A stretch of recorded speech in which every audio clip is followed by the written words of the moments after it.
नमस्कार साथियों, मैं हूं मुकेश और आपका अपना YouTube channel CTET success classes में पुनः एक बार स्वागत है।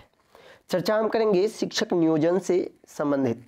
जैसे कि आप सभी ने देखा होगा कि माननीय प्राथमिक शिक्षा निदेशक महोदय द्वारा अपने जो फेसबुक पेज है उनके माध्यम से यह सूचना दी है कि बिहार शिक्षक बहाली दिसंबर सीटेट के इस निर्णय के साथ ही आ जाएगा काउंसलिंग की तारीख। इसी के संबंध में हम कुछ विश्लेषण करेंगे और बताएंगे कि आगे कौन सी समस्या आने वाले हैं, क्या इसका हल होगा और क्या करना चाहिए शिक्षा विभाग को भी जल्द से जल्द, और साथ ही साथ अभ्यर्थी को भी क्या करना चाहिए। सबसे पहले आज जैसे ही इस तरह का पोस्ट जारी हुआ है, कहीं ना कहीं अभ्यर्थियों के मन में बहुत सारे सवाल उठने, वही अभ्यर्थियों को कहीं ना कहीं खुशी भी है कि अब जल्द ही जो काउंसलिंग की तिथि है वो जारी किया जाएगा। आपको बता दें कि बिहार शिक्षक बहाली को लेकर दिसंबर सीटेट केस की बात जहां हो रही है शिक्षा विभाग की ओर से, वही दूसरी ओर काउंसलिंग की तिथि भी। सबसे पहले आप जान लीजिए आज शिक्षा विभाग के द्वारा क्या कुछ कहा गया है। तो आप देख सकते हैं यही चीज़ जो है अपने फेसबुक पेज के माध्यम से यह पोस्ट किया गया है। साथ ही साथ बिहार शिक्षक बहाली फिजिकल शिक्षक की बहाली इसी माह ऑनलाइन प्रारंभ होगा। इसकी भी बात माननीय प्राथमिक शिक्षक निदेशक द्वारा कहा गया कि जल्द ही जो है वो अब फिजिकल शिक्षक की भर्ती की जाएगी, जिसके लिए स्टेट परीक्षा का आयोजन भी हो चुका है। बस ऑनलाइन के माध्यम से अब अभ्यर्थियों का डायरेक्ट चयन करना है। साथ ही साथ आपको बता दें कि सबसे मुख्य सवाल ये है कि पटना हाई कोर्ट द्वारा जो हम आपको बताने जा रहे हैं अब कि होने वाला क्या है।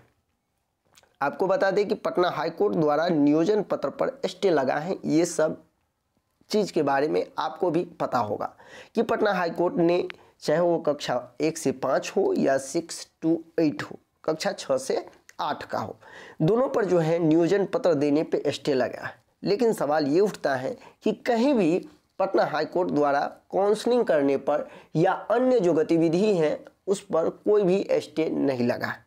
सवाल फिर ये उठता है कि आखिर क्यों शिक्षा विभाग बार बार पटना हाई कोर्ट का हवाला दे करके काउंसलिंग की तिथि को विलंब कर रहे हैं। क्या यदि पटना हाई कोर्ट के रिजल्ट आने से पहले शिक्षा विभाग काउंसलिंग कर लेते हैं तो कहीं ना कहीं जो समय बर्बाद हो रहा है, जो समय बीत रहा है वर्षों से, दिन प्रतिदिन एक एक दिन अभ्यर्थियों को काटना जो मुश्किल हो रहा है, वो कहीं ना कहीं सामना अभ्यर्थियों को नहीं करना पड़ेगा, क्योंकि शिक्षा विभाग की ओर से काउंसलिंग की तिथि जारी किया जा सकता है। क्योंकि पटना हाई कोर्ट ने काउंसलिंग के संबंध में कोई भी ऐसा स्टे नहीं लगाया, क्योंकि काउंसलिंग का मैटर एक बहुत बड़ा मैटर होता है और काउंसलिंग करने में लगभग महीनों लग जाएंगे। क्योंकि जब सभी नियोजन इकाई और सभी जिला में अलग अलग तिथि में यदि काउंसलिंग होता है तो यह काउंसलिंग महीनों ले सकता है। काउंसलिंग में बहुत सारे परेशानी आएंगे, बहुत सारे समस्या उत्पन्न होंगे, ये महीना 2 महीना भी ले सकता है। तो क्यों नहीं शिक्षा विभाग इस पर जल्द से जल्द संज्ञान लेकर और इसकी कार्य प्रारंभ करते हैं, क्योंकि 6 to 8 का लगभग अब फाइनल मेरिट लिस्ट भी आ चुका है। शिक्षा विभाग को इस पर संज्ञान लेना चाहिए और जल्द ही आगे का कदम उठाना चाहिए। हम अभ्यर्थियों को भी कहना चाहेंगे, आप भी इस बात को उठाए पुरजोर तरीके से कि पटना हाई कोर्ट ने किसी भी प्रकार का काउंसलिंग की बात पर स्टे नहीं लगाया। उन्होंने स्टे लगाया है तो सिर्फ नियोजन पत्र पर, और मुझे नियोजन पत्र अभी चाहिए भी नहीं, क्योंकि मुझे सबसे पहले काउंसलिंग चाहिए।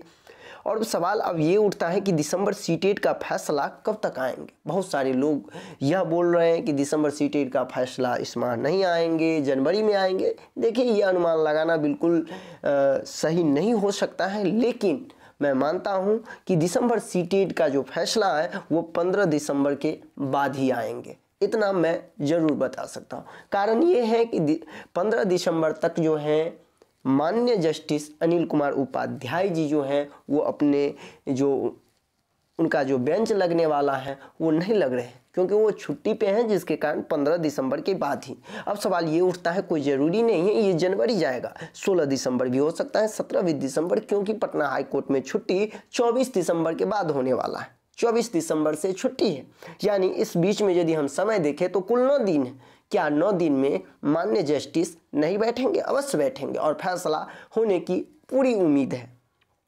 सवाल ये उठता है कि यदि शिक्षा विभाग जल्द ही काउंसलिंग की तिथि जारी करते हैं तो कहीं ना कहीं जो समय बर्बाद होने वाला है वो बच सकता है, क्योंकि आगे बहुत सारी समस्या उत्पन्न हो सकता है। फिर शिक्षा विभाग को अनेक सारे चुनौतियों का सामना करना पड़ सकता है। चुनौती बहुत सारे हैं, लेकिन मैं मुख्य जो चुनौती 3 है उसको यहाँ रखा हूँ। जल्दी बहाली नहीं होता है तो और भी समस्या बढ़ सकती हैं, जिसमें पहला नंबर पे आता है डाइट पीटीसी केस, क्योंकि इस केस पर सुनवाई का तिथि दिन प्रतिदिन बढ़ते जा रहा है और जैसे ही इस पर यदि सुनवाई कुछ ठोस होता है तो कुछ गलत भी परिणाम आने की संभावना है। ऐसे में यह यदि शिक्षा विभाग तत्परता दिखाए तो यह केस की तिथि आने से पहले ही बहुत सारे कुछ हो सकते हैं।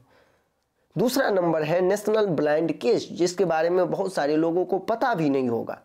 यह केस वो केस है जिस केस के कारण उच्च माध्यमिक शिक्षक नियोजन पत्र रुका हुआ है, उनको अभी तक नहीं मिला है।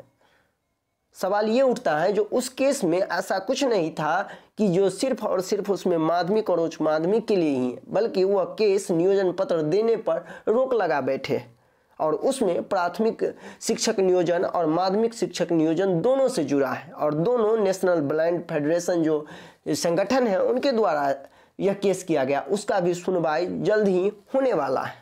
और तीसरा जो सबसे मुख्य मुद्दा है वो है मुखिया का चुनाव। पंचायत चुनाव होने वाला है और पंचायत चुनाव मार्च के प्रारंभ में ही प्रारंभ हो जाएगा। ऐसे में फिर आपके पास मार्च और अप्रैल खत्म हो जाएंगे और देखते ही देखते आपके पास आ जाएंगे मई, और यदि मई आता है तो आप समझ सकते हैं इस तरह के बहुत सारे और केस होंगे और जो कि आपका 2021 भी बर्बाद कर सकता है। तो कहीं ना कहीं यदि अभ्यर्थी सजग होते हैं और शिक्षा विभाग इस पर संज्ञान लेते हुए जल्द से जल्द काउंसलिंग की तिथि निकालती है तो बहुत सारे समस्या अपने आप खत्म हो सकता है। आपको पता होना चाहिए आज लेट लतीफ़े के कारण ही आपकी बहाली इतना दूर गया।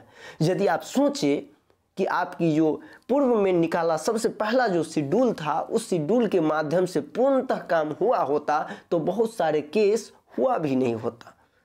आप समझ गए होंगे मैं क्या कहना चाह रहा हूँ। यदि आप समझ गए होंगे तो शिक्षा विभाग पर दबाव बनाएं, नियोजन इकाई पर दबाव बनाएं और जल्द से जल्द हमें काउंसलिंग की तिथि चाहिए, इसके लिए संघर्ष करें।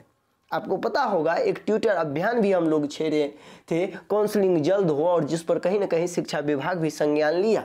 अब अगला जो कदम है वो डीपीओ का घेराव करने का। तो आप लोग का तिथि जो है विभिन्न सोशल मीडिया के माध्यम से मिल चुका होगा और उस दिन आप लोग तत्परता दिखाइए और अपने जिले स्तर पर धरना का कार्यक्रम को सफल बनाइए। मैं यही कहना चाहूँगा कि यदि आप संघर्ष करेंगे तभी आपकी बहाली सुनिश्चित हो पाएगी। यदि आप चाहते हैं कि शिक्षक नियोजन की प्रक्रिया जल्द से जल्द खत्म हो और आपको नियोजन पत्र मिले तो इसके लिए आपको संघर्ष करना ही होगा। यदि आप संघर्ष नहीं करते हैं तो कहीं ना कहीं आप जो ये सोच रहे हैं कि जल्द ही जो है हमारा शिक्षक बहाली का नियुक्ति पत्र मिल जाएगा, वो कहीं ना कहीं आपके हाथ से छूट सकता है।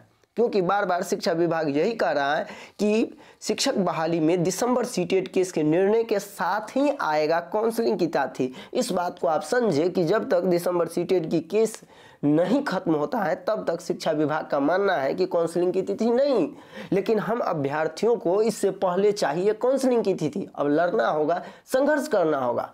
आप इस पर जो है अपनी मांग को रखें, चाहे वो ट्विटर के माध्यम से हो, चाहे फेसबुक के माध्यम से हो, चाहे अन्य सोशल मीडिया के माध्यम से हो, लेकिन शिक्षा विभाग को इस बात को आप पहुंचाए।